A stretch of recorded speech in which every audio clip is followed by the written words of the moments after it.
infrastructure both inside and then the outside. But the level we currently has reached is to fix electricals, and then plumbing, and then tile the bathrooms, and then the floor, and then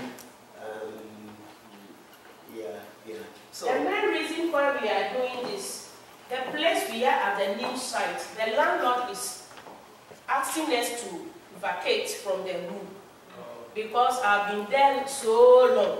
10 years is something else. So we put all these things down, if God permits, and through your prayers, by the end of this year, we must move to our new site. Yeah. And the new site, all what we need is electricity, a borehole. You know, that place is undeveloped area, so a borehole for the kids, a road from the main road to the site of the kids, and just dressing, finishing the room, just to move the kids. That is all needed right now, by God's grace. Thank you for listening to us.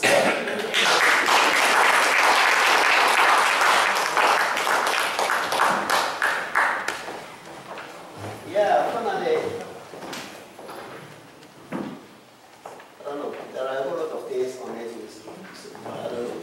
Yeah, so we want to thank you, like my wife said, for your prayers, and we strongly believe that God will give us the grace in order to complete the project for them. And we also want to we also pray that anytime a bishop is coming to Ghana to visit Family Life International Fellowship or any other country that we want to send him, we also can support him, or we also can come, so that he also can be a blessing to the brethren, that is the pastors over there in that land. God bless you all. Amen.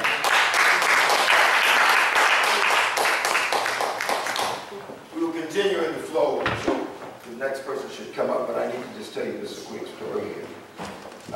Where the school is located now is in the village of Doyur. Yes. And before I knew them, I was installed in Doyur as a New York Manche, as a development chief in Doyur. Yes. So then when I met them and we went up to their place, I said, well, I was coordinated right here in the area. Is that right, Doyur? Yes. Yeah. I thought that was quite interesting. Who's next? Very good.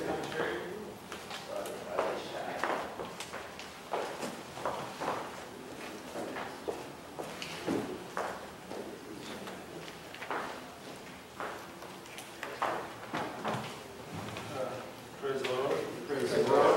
God is good. All the time.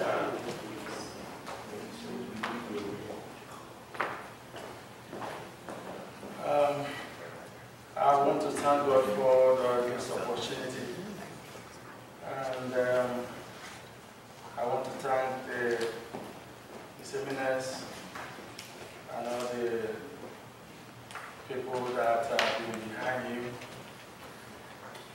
I got to know this fellowship not too long ago, that is at 2014, I think. And for about 30 minutes he spent, his precious time in, asking my questions concerning the family life. And I got very much passionate about it, and since then we have hit the ground. And by the grace of God, I was fascinated that we can have a family, have a fellowship that cares for the family. And that was what really triggered my interest.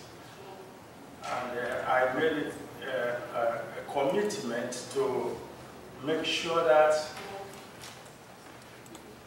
my church and the church in Nigeria, and indeed Nigeria as a whole, are beneficiary of the mission and objectives of Family Life International Fellowship. Why do I say so? Because I'm from a polygamous home, and I suffered all kinds of deprivation. And my father died when I was just 6 years old. I hardly knew him. Even when he was alive, I hardly know him as a father because either he's busy with other wives and other children. And yeah, they gave being a chief, a local chief. He hardly had time with us. And then when he died, my mother told me that he never wanted me to live this kind of life my father lived. Because I wasn't a Christian in the sense of being a believer. I was just a Catholic. I was a Catholic by, from birth.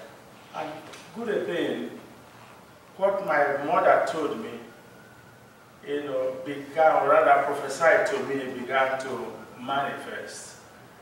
I made up my mind that my family is going to enjoy me.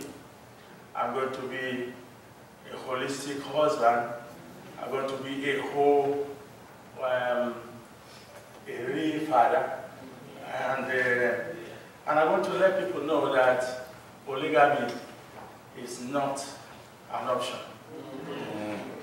So I went on to, then God helped me.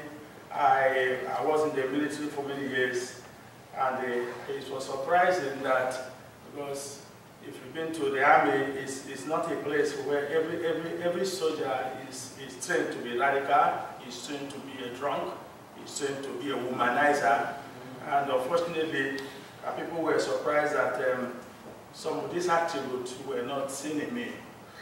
And why? Because of what my mother told me. I made up my mind I'm going to be a real man, a real husband, yes, and a real father.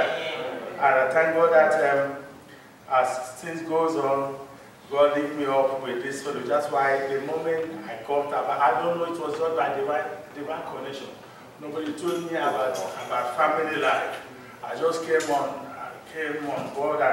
Came on the net, and I began to type. I don't know how it just came as well. Family life. I said, family life.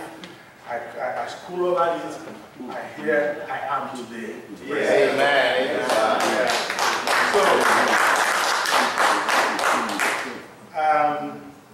Then how have we, our journey so far? That's what I titled my, mission here. The journey so far in Nigeria. I must say that Nigeria is a huge country, like we all know. Nigeria is over 180 million population. The state of Lagos, where I am, is about the size of so many countries. And so what we decided to do in family life is to hold conferences in different cities, in different capitals. What I did is kind of why using our system, the area fellowship and all that, I will try to make it, see how we can make it meaningful and the reality in Nigeria. So what we have is every state, we have 36 states in Nigeria, but for now we have covered about 24 states. And out of that 24 states, we have 6 geographical areas. And in that 6 geographical area, we have the north has 3 and the south have 3. So what we did is each geographical area or each state has a state coordinator. Why we have about 367 local government. So we divided the area fellowship into the local government. We're just trying to follow the political system to help us in organization. Yes. So by the grace of God, this is a push by the grace of God that the seminars and some of you will be able to visit us someday. So what we have now is we have close to 60 local government area, or rather 60 area, administrators. Praise the Lord. try to do is anywhere we go, we do what we call the force of mobilization, with force of sensitization. We go there to tell people about this. One thing we must know, that everybody belongs to a family. And that's one good thing about family life. And everybody belongs to a family. Everybody wants a happy family. Yes, sir. Everybody also wants a stable family. Yeah. And unfortunately, this is what we have not been seeing. This is not just there. Yeah, people need to have a happy family. People want a stable family. We yet want to have a dysfunctional family. And so family life has come as a solution to, to tell people that this is the way we have to live. It's not all about the polygamy. And even though we met with a lot of problems about preaching about polygamy, but however, God have helped us so much, and the family life has brought a solution to that. Praise the Lord. Okay, also, B is beyond Nigeria. We haven't tested the blessing of family life. I have to go out to other members, other of my friends who are different places who are right now. They were in our fellowship in September. I invited them from Cameroon. I sent you their men. They were there, and the young man have started, by the grace of God, he has started a fellowship, family life fellowship in Cameroon. We also have somebody beyond, as I'm talking about beyond Nigeria, also have FLIF Europe. I also sent you his number. Yeah, his invasion. He was also in Nigeria, and he has started FLIF operation in Europe. I hope by the grace of God will be in Europe one day.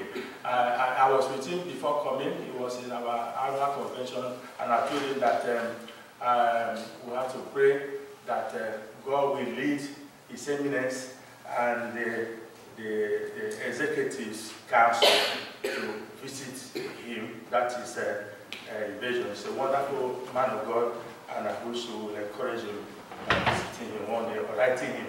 Praise God. And number 3, we have partnership.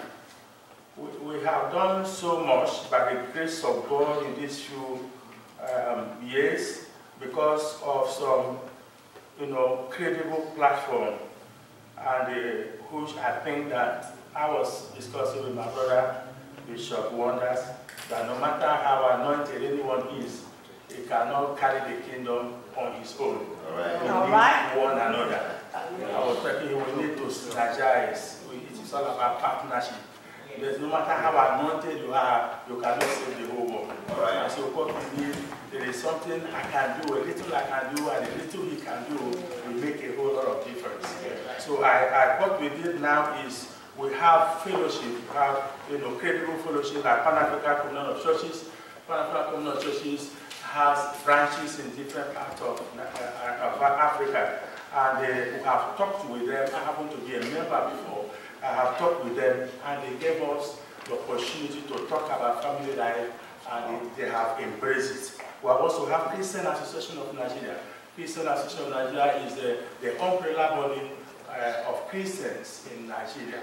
I'm also one of the executive members, and I use the platform to talk about family life, and they have all accepted it. So what they now do is we do periodic meeting. Anytime we have a monthly meeting, they invite me, invite my exco, we go there and talk about family life, and a good number of them have registered. And so we're going to see it very soon.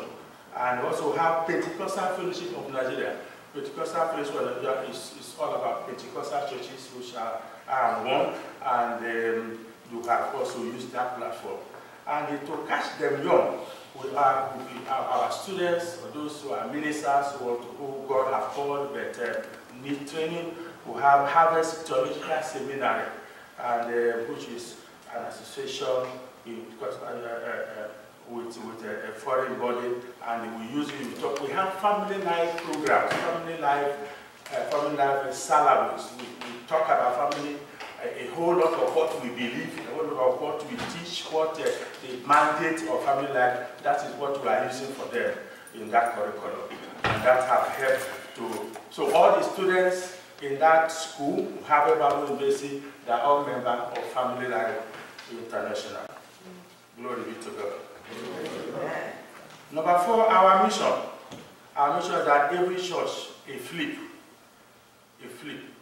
What I mean is that, our target is that every church, whether Catholic, whether Anglican, whatever church, whatever denomination, we want to make sure that every church belongs to Family Life International Fellowship. And we are passionately, pursuing that.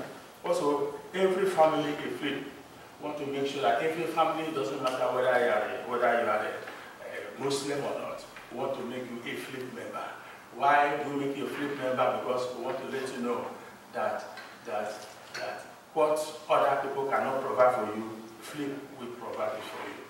We also have FLIF Vanguard. FLIF Vanguard is people, like young people, children, who go to motorpark, what you call motorparks, maybe parks. We carry our emblem. We want to print an emblem. We want to print a vest just like this retreat. We give to them, give them an illustration, let them go about to call it, Family Vanguard. We want to popularize and publicize FLIF, because if you don't announce yourself, nobody will know you. Also, we have our fellowship meeting is every third Sunday, every third Friday of the month. We also have our fellowship every day, every Wednesday. We have Family Day celebration. We send tests to people that let them observe every Wednesday. All our fellowship members, that every Wednesday is targeted to pray for family, to pray to healing of the family, and also deliverance of the family. Praise God.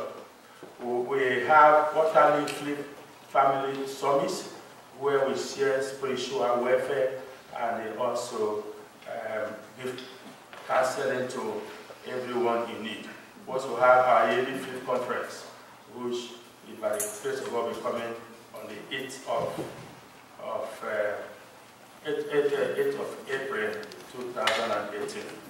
Our expectation. We have our FLIF International Conference, which I've said earlier, will be coming on April 2018. We have our FLIF Empowerment and Training Institute. The purpose of this is to empower the youth, the less privileged, the widows with relevant training skills, as well as build human capacity in the following areas: computer appreciation and engineering, barbering and hairdressing, dry cleaning, fashion design, weaving, printing, and bead making. I want to thank God that my brothers, my African brothers, and have highlighted this. It just shows one thing: the spirit is one. We never consulted ourselves when we are making this. And I want to thank God. I want to thank God for them, for the wonderful work they are doing in their different countries. Praise God. Praise God. Also, we have our agriculture project. We call it FLIF and Green Revolution Outreach. FLIF Green Revolution Outreach. And the tendency is that the focus there is we already have 600 hectares of lands which we have already acquired in Ebonyi State.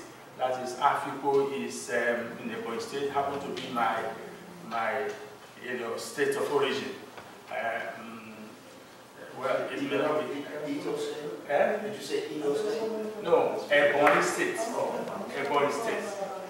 Ebonyi State. Ebonyi State is one of the states in Nigeria. Ebonyi State is they are very agricultural oriented. One thing, after the last administration of Nigeria, they found our focus has been on oil. And incidentally, oil prices fell down so dramatically that the country have to go on recess. And then the government now beginning to think of alternative ways of making money. And so the focus now is on agriculture. And then before they begin to think about it, we have already started it. So we acquired 600 hectares of land for agricultural production. They already started, and also we have we want to also plant targeting cashew and the other palm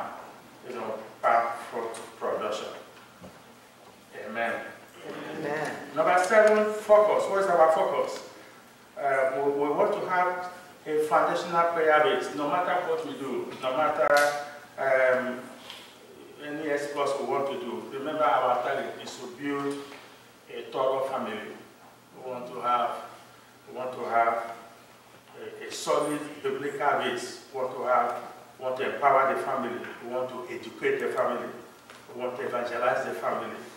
That is our focus. No matter what we do, we want to make sure that this is actualized. Amen.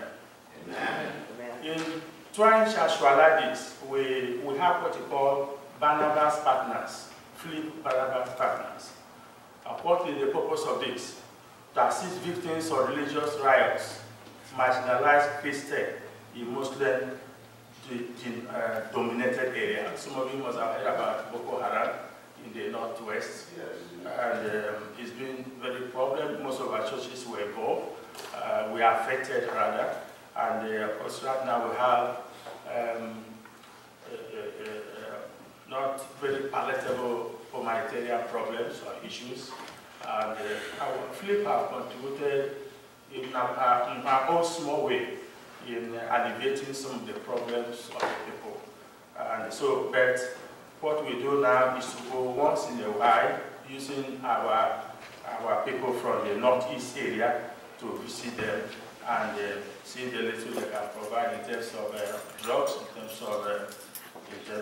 terms of food, blankets, and all that. And we have been doing our best. Also, the construction of churches burned down during such crises. So many churches were burned, and but we thank God some of them have been reconstructed, and some of them are still undergoing reconstructions. Scholarship to children whose parents were killed or adversely affected by religious crisis. This Barnabas group, this FLIF Barnabas groups, what we do is we take a whole lot of member churches that lost their parents or guardians. We write to members of our churches, and some of them have been granted giving scholarships to continue their studies. I know about over 15 of them are in both colleges and high school. Small-scale business, trading, provision of soft loans. I think my brother from Ghana said, one of my mentors said, don't give me a fish, but teach me how to fish. So what we try to do is not giving people money, but to teach them how to make money. It's much better than that. So that's why we decided to go into scale acquisition. We get some of them, we provide shops for them, and then give them little money, and they call it soft loan. And you don't just give it to them, we tell them that you are going to restore the money, and so somebody is in charge of how the money is being disbursed, and make sure they are just accountable. You don't go and eat both the profits and the capital. Okay. Family legacy project. FLIF family legacy project. Number one is we have FLIF Diagnosis Center. I happen to be a trained medical radiographer. My wife is also a psychiatric nurse. So, and we have a hospital we call Divine Hands Hospital and Maternity. These are family projects, friendly projects, which we manage people, of course, the problem of Africa, which one day it will be over, is poverty. But I don't believe, personally I don't believe that poverty is a continental thing. So poverty is, as far as I'm concerned, is what you believe. I'm going to buy this God. I'm going to be one of the richest in the world, if you like. But right now there are so many people we need to take care of. So we want to flip diagnosis center. We have to go to X-ray. We have to go laboratory, examination, and that we have started as a part of this Divine Hands. Divine Hands is already on ground. It's being managed by our doctors. Most of them are members of Family Hands. We also have coming, one of our visions is Archbishop Stanley Lance International Academy, which we intend to hold in Lagos and in my states, Ebonyi states, in the near future. Praise the Lord. Finally, we have what's our challenges. Put it here that God is concerned. When God gave a vision, He also made a provision. Yes. And that is always my belief. We trust His ability. All we are need for you is pray for us. Amen. Amen. In conclusion, we are deeply appreciative to our God for His manifold and multitude of grace and mercies which He has shown to us. Our being here in this impact-making bishop retreat is all by His manifold kindness. Our thanks also goes to our resolute, resourceful, hardworking, indefatigable, and charismatic prelate and bishop, His Eminence Dr. Stanley Lance, too. Indeed, you have proven that age is just a number, confirming the word of biblical Caleb, so to be Caleb, as my strength was then, even so is my strength now, for work, both to go and to come in. And like Caleb said, now give me this mountain. I know you had this it's a family life everywhere. All right. God will give you family life all over the world. Yeah. In Jesus' name. Thank you. Amen.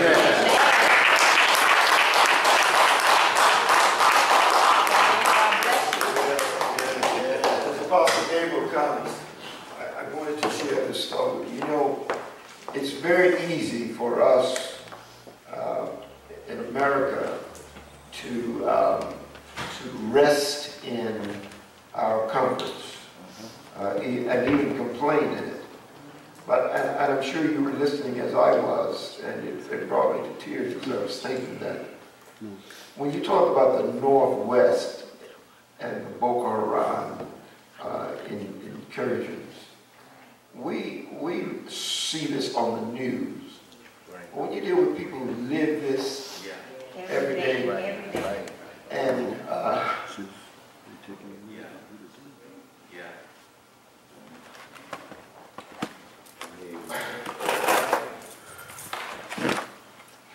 I'm saying is that I think we're too smug.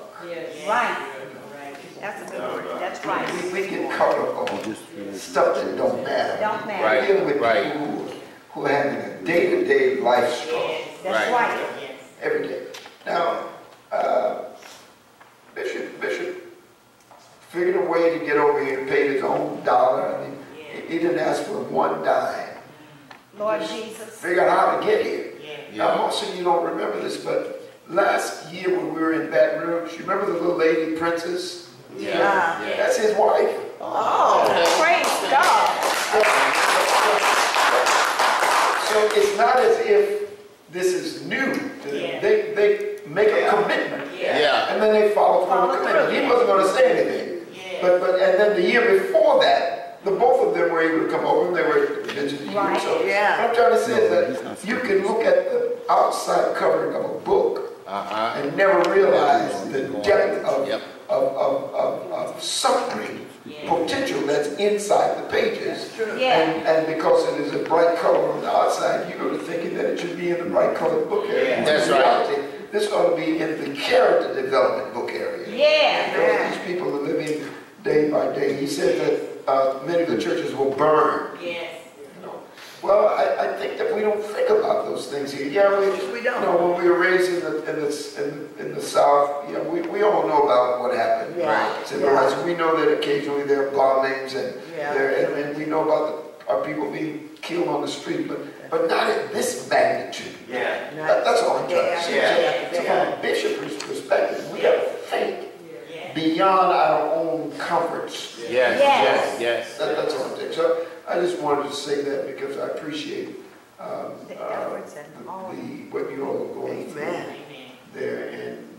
considered a small thing. So thank you for sharing that with us. And I don't mean that others are not having challenges. Like everyone here. When you talk about the Andolphs, who also are very modest and won't necessarily tell you the whole story, they were one of the first ones to register. Made their plans, paid their way, and we should look up, and they showed up. Yes. They are also feeding, and I think, did you go over the orphanage? Yes. Okay, I'm not going to read you all. Anyway, I just called up. Apostle, come forward, please.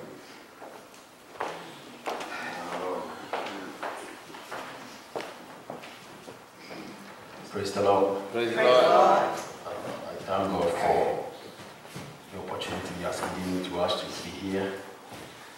I've been blessed since I came, the teachings, and especially yesterday night. Our mommy blessed us. And immediately after the service, I told Bishop Christopher that I need a CD. Yes. And I believe the CD is ready. I thank God for what God is doing through Family Life International Fellowship. Family Life International Fellowship, Kumasi, and Family Life International Bible College, Kumasi, Ghana. This is our report. These pictures are pictures of our current graduation we had last 3 months, August 2017. This is the graduation that we had. Move to the next step. Family Life International Bible College started as the Believers Bible College in 2009. It was when God spoke to me to raise an army who would take the unquenchable torch around the globe. Like Apostle Paul in the book of Acts, I was obedient to the heavenly vision and started planning towards the school. The first day of the school saw one student. We started the school with just one student. It wasn't easy. For about a week, you are going to school, boys in a car, you go and teach once, but because of the passion to train people, I wasn't discouraged. And in 2 weeks, the number of the students increased to 7, and by the grace of God, by the time we had our first graduation in December 2010, we graduated 19 students to the glory of the Lord. And the following are the students we graduated. For me, these are the names of the students. And when I started the school, I was teaching the students alone because nobody was ready to sacrifice to help me. So I was teaching the students alone. And then since its inception in 2009, by our records, we have trained 317 pastors to the glory of God. Amen. A search for spiritual partnership. Due to the magnitude of the vision that God laid on my heart, I started praying for partnership, godly organizations that will partner with me in raising end-time army for the global harvest of souls. I saw to the internet and came in contact with a lot of organizations with a beautiful offer and sweet promises. But I wasn't comfortable in my spirit due to two factors. One is their statement of belief, and two is their focus of ministry. Even though they were giving promises, we will do this for you, we want to offer money, my interest was not in money, my interest was in their belief systems and their focus of ministry. So I sent an email to the Archbishop, and to my surprise, he started sending me emails and updates about the family life activities and his traveling updates to Africa. It was my prayer to meet this great man of God, and it finally happened as God granted me the opportunity to visit the United Kingdom in January 2017. Meeting with the Archbishop has brought me into a new phase of ministry in terms of focus. I couldn't fathom the wisdom and the knowledge of the Archbishop when he talked with me about ministry. I was so comfortable in my heart and knew I'm with the right people, so I decided to change the name of the school and church back home to Family Life International Bible Institute and Family Life International Bible Church. So back home in Ghana, the Believers Worship Center, that's the name of the church, and the name of the school has been changed to Family Life Bible College and Family Life International Bible Ministry. No, you can't have a father and not having the name of the father in connection with your name. So I decided I'm not going to do anything. You know, my father, when I was younger, I saw my father when I was 21 years. I never had the opportunity to see my father. And after seeing my father, about 5 years, my father died. Wow. So when I saw the Archbishop, I told my wife I found another father. I went to her. Now, because of family life, our ministry also focuses on the family as God's kingdom priority, which I believe should be the focus of every ministry, because if the family is broken, we will have the broken personalities in our churches.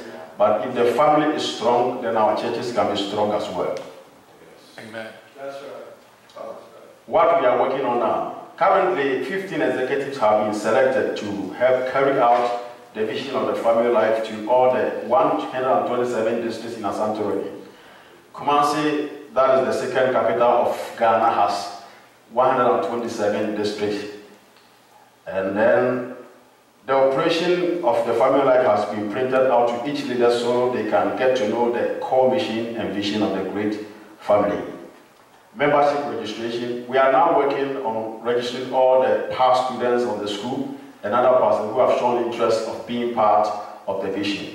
Currently, we have 214 members. All of them are pastors who are Family Life International Fellowship members. We are working on the official inauguration of the fellowship in Kumasi to be held in the month of February 2017. And there will be a 3 days leadership seminar and other activities in connection with that. Our 5-year strategy. The first one is church planting activities. You know, Jesus, being the head of the church, told the disciples that you must start the ministry at Jerusalem.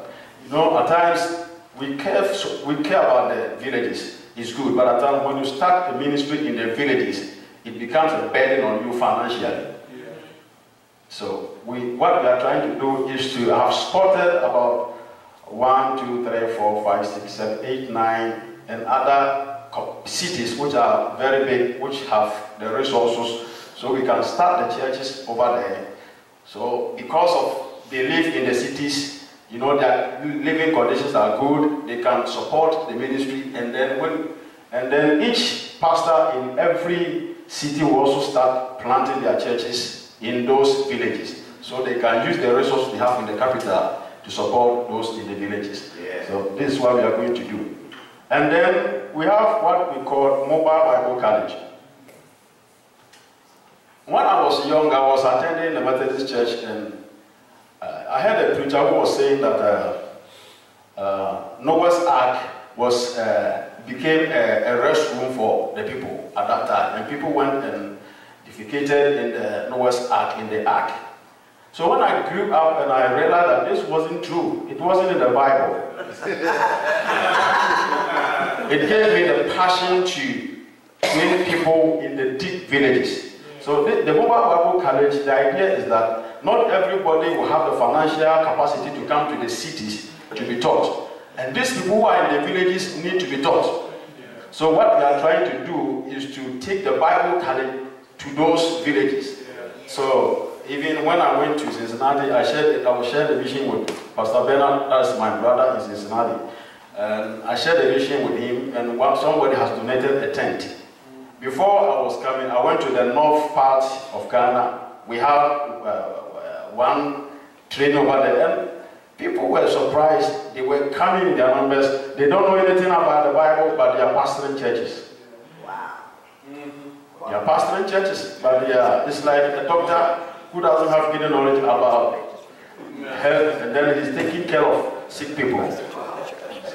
So we want to take the Bible college to them. What we want to do is when we go to, we will organize it in a district, and then we bring the people from the villages. We have our tent over there. We train them. Every month we try to go there once every month, and by the time they go through we are not going to give them I think so. My friend is a soldier. He told me, when you are training a soldier, at least train him on how to shoot and how to dodge a bullet. So we are not going to make them theological students. We want to give them practical ministerial training, which they can use to take care of the people of God. Amen. And they want to do church leadership activities. And then we are trying to, by the grace of God, move to the next page for me, please. By the grace of God, a family life contribution to Kumasi ministry. By the grace of God, we have been able to secure one plot of land, which the Archbishop have a copy of the land we bought. He signed his signature to the land. It means that the land doesn't belong to me, it belongs to family life. He's a signature to the, and somebody was, why this building? When God gives you a land, you must make good use of the land. That's right. That's right. And then when God gives you a land, all the top belongs to you. I've not seen people fighting on the top of the land. Yeah. We fight on the earth. So what we intend to do is to build a place. I've realized that when the Archbishop comes to Africa and you go to sleep in a hotel and other things, we want to have a place so that when they come, they will have a room for them beside the church, so that they are not going to use the money. The money they are going to use for the hotel can be used to pursue other activities. So we want, this is what we want to do. It's a proposed church building that we have put over there. Move to the next page for me. And then this is a place that we just rented. Archbishop, this is the one I sent to you. And I never told you about this. This is a hall that we are renting. But this place, there is no restroom over there. And this is a hall and this 3-bedroom apartment. So what I did was that I have already paid fully for this apartment, about $2,500 for 3 years. I've paid for this one. And this one has the restroom. So we have finished everything. We have finished everything here. They have put 8 televisions and other carpets, and unfortunately I don't have the pictures here.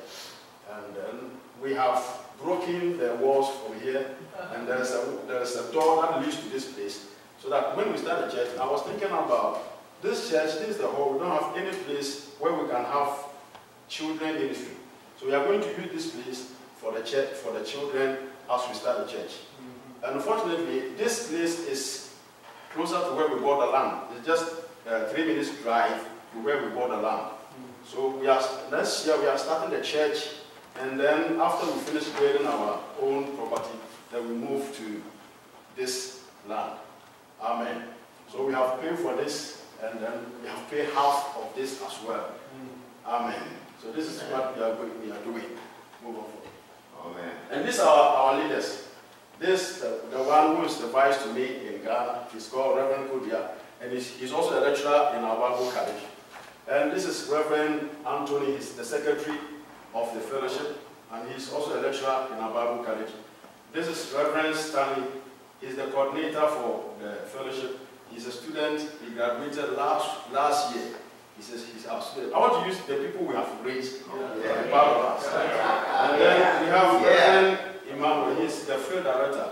In case you want to organize any program in any area, they go to those areas and do research to see what we can do over there. And then the reason why I said want to plant churches is that my father being a pastor, my aunt being a pastor, I come from a pastoral family. Yeah. What I have realized over the years is that most of the foreign missionaries who come there and adopt churches, most of the churches tend to break away from those churches. I've witnessed that a lot. They tend to break away. So we have pastors who are members of the fellowship, but I want to make our presence strong in Kumasi, establishing our own family life churches. Yeah. Yeah. We want to establish our own family life churches before we start bringing in people. Though we are talking to them about it, but we want to build our own churches so that even if they break away, we'll still have our own presence in Kumasi. So these are the family, these are the team. These are the team I'm working with, and the last team that I'm working with is the family. This is my wife and my 3 kids, and they say how much God bless you.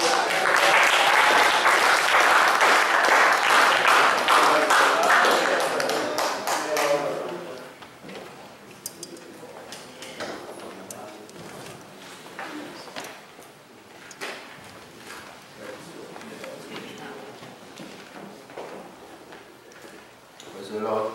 Praise the Lord. God is good. All the time. God is good. Yeah, I'm the last one. I'm going to be short. Concise what I have to say.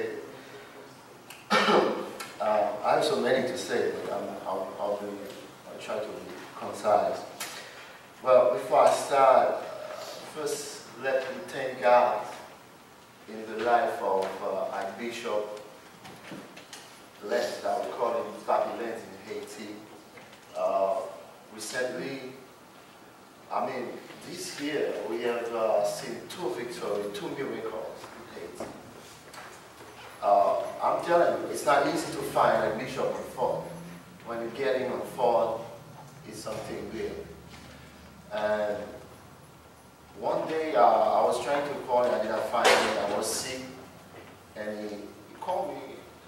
He called me back on the spot on the phone. He said, "Son, let me pray for you." Listen, after praying for me, there is a woman is used to come in our church. He had AIDS. This woman is used to come in our church. We pray for him. Nothing never hasn't been happening. And this day, after our bishop praying for me, I feel it's like something, it's like a vitamin, something that I feel in my vein. Brothers and sisters, I'm telling you, these women get healed. No AIDS. No more AIDS. When she was going to the hospital, the doctor said, "What?"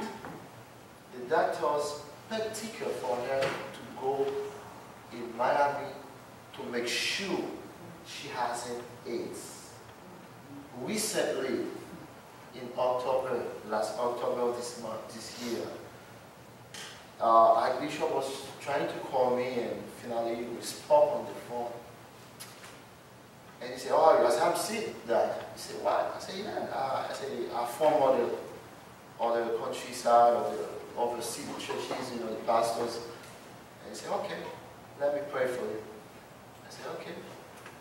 And then he did pray for me exactly. Suddenly, I feel strong. I feel strong. And then there was a very, very terrible priest of voodoo. He said he didn't find anyone trying to put his foot in his yard. He said if someone tried to put his foot in his yard, he would ask him Christ. And this day, you remember that? He spoke me prayer, he did pray for me in the morning. In this afternoon, I went to his house with some brothers and believers. He said, "What? You put your foot in my yard? I will ask him Christ." You know, I'm going to tell you something not to, you know, not to break your heart. This man is used to turn people into oxen, you know. You heard about that, Archbishop? Yeah, Archbishop, I spoke to Archbishop, you know some story about Haiti. Turn people into oxen, sacrifice with pregnant women, and he came to Christ. And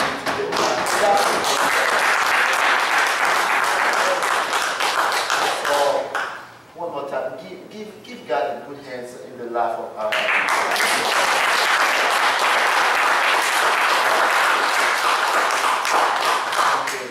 Well, as Archbishop said, a bishop has a time, you know, I'm not in my house, you know, all the time I'm out to oversee the churches, to go somewhere, you know. Well, let me start. I'm going to be short, concise, and I have some information that I'm going to email Archbishop later, but I have them, I don't think I will have enough time, but all the people take all the time, so I'm going to be short. I'm going to say, I'm going to say, well, we have 6 districts in Haiti. Listen, in Haiti, in USA, you have 52 states. I don't know how many states you have in the USA. But in Haiti, we have we have 10 provinces. Okay. 10 provinces. But we have 7 districts in Haiti. In Dominicana, we have only 3 districts. So, we have a church in Dominicana, in Punta Cana. Okay, we have Eliaspina, Boca Chica. No, they speak Spanish. Sí, okay. Lo siento, amigos. So, in total, in Dominican Republic and Haiti, we almost have 1,000 believers. We almost have 1,000 believers. We have a Bible school. Recently, we have some people graduate. So what I'm trying to do, I'm trying to set a training Bible school in each district. That is not easy, but by the grace of God, I hope I will. I'm sure with God I will. We have an orphanage. But before I continue with the orphanage, remember last year I told you that we have kids die hunger without food. Before I continue, let's give big hands to Bishop Dr. Olison. Let's give her.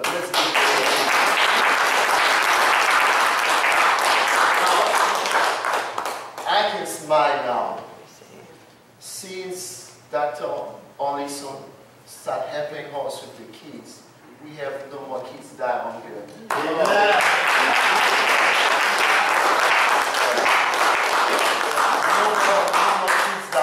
I wish you know that. And you see, hunger is terrible over there. Thing is very, very expensive. Extremely expensive. But with the money, with the support of Dr. Olison, we cannot give them 2 meals or 3 meals a day. At least we give them a dish a day. We cannot give them some meat, juice, but at least they eat once a day. They eat something once a day. Amen. And Dr. Olison, thank you so much. Amen. And guys,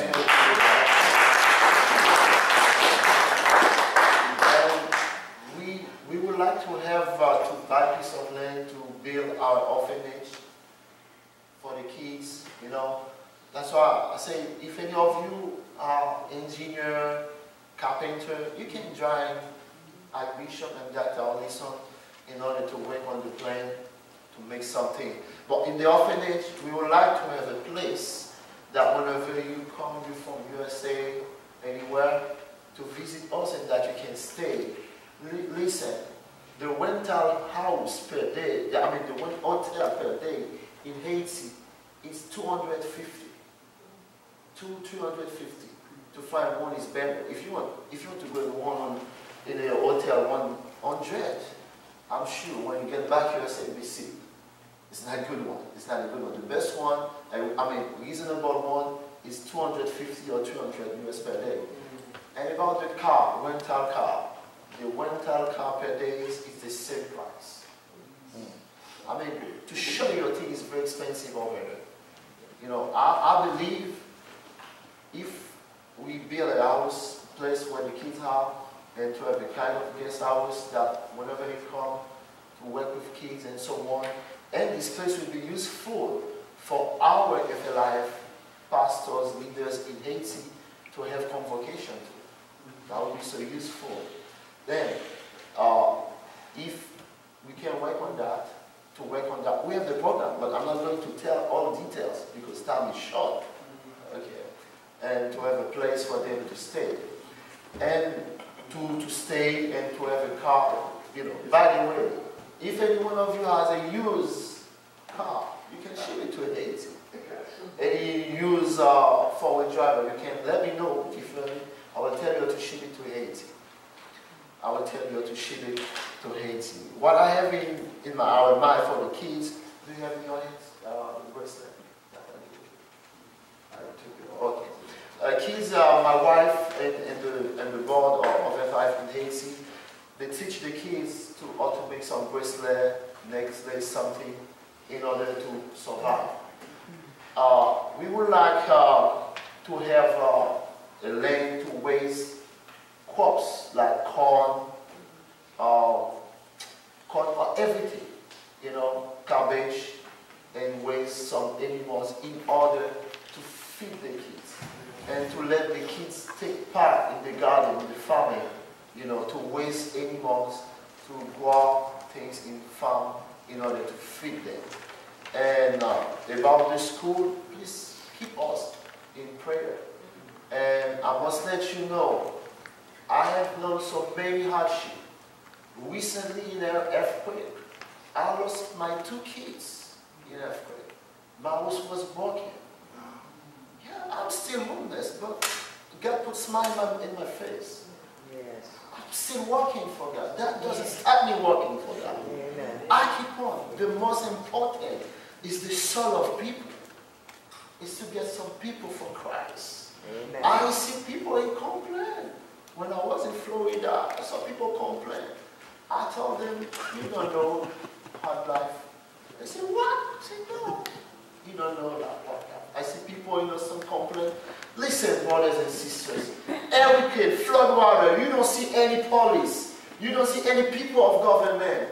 People keep calling you, Bishop, what can you do for me? People calling me, people north, west, keep calling me. I don't know what to do. Sometimes people in north have to go buy food from place. Sometimes my wife says, what? But I give thanks to God. I have a good wife and it encourages me in ministry. Yes. Sometimes she's with me, It's not easy over there. I hope you visit one day to see. But I give thanks to God. Our bishop has already seen something with his own eyes over there. It's not easy. Absolutely not easy. And now I'm trying to get something. That's why I see the paper of what you see over there. We have children prison, children jail in Haiti. Maybe it surprises you. Jail for children. Yeah, jail for women. I'm trying to set weekly a service in jail for the children. But government, they asked for me, I'm still working on the paper with our bishop. Government asked for me. Recently, in the jail of women, one of the police did pregnant. A woman in the jail was pregnant for a police. And I was in the process. I mean, not only I'm a bishop, I have my own church, I oversee the churches, I'm in social, I'm in everything. I'm in everything. Sometimes I'm at home at 10 o'clock, people call me. Recently I have someone call me and say, Bishop, I said, what? He said, my kids are traveling sounds and volume still. I said, why? I said, my wife, please let me go. She said, okay, you go. And guess what? One of the voice people is trying to kill him. Yeah. I didn't text you that, Bishop. I Bishop. God thanks you.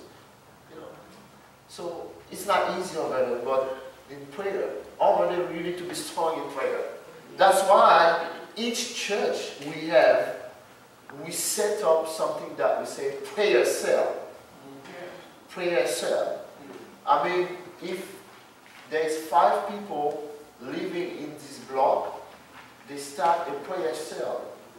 And I encourage them to bring, each of them to bring at least one person at church. It's not my own church, all FLI church, to invite them.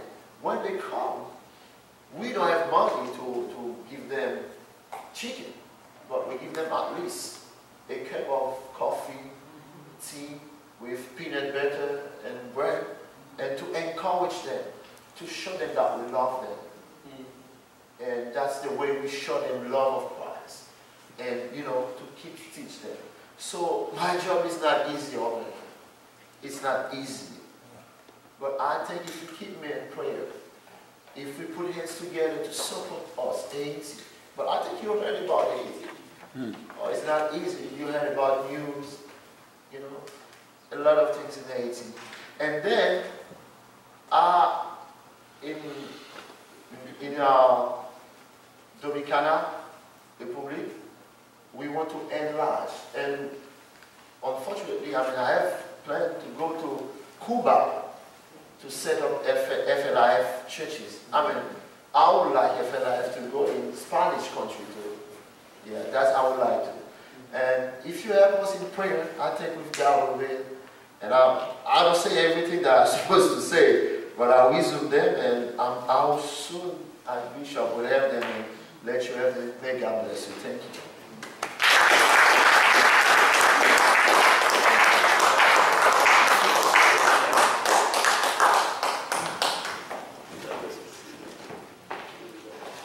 I believe that we've been enlightened to the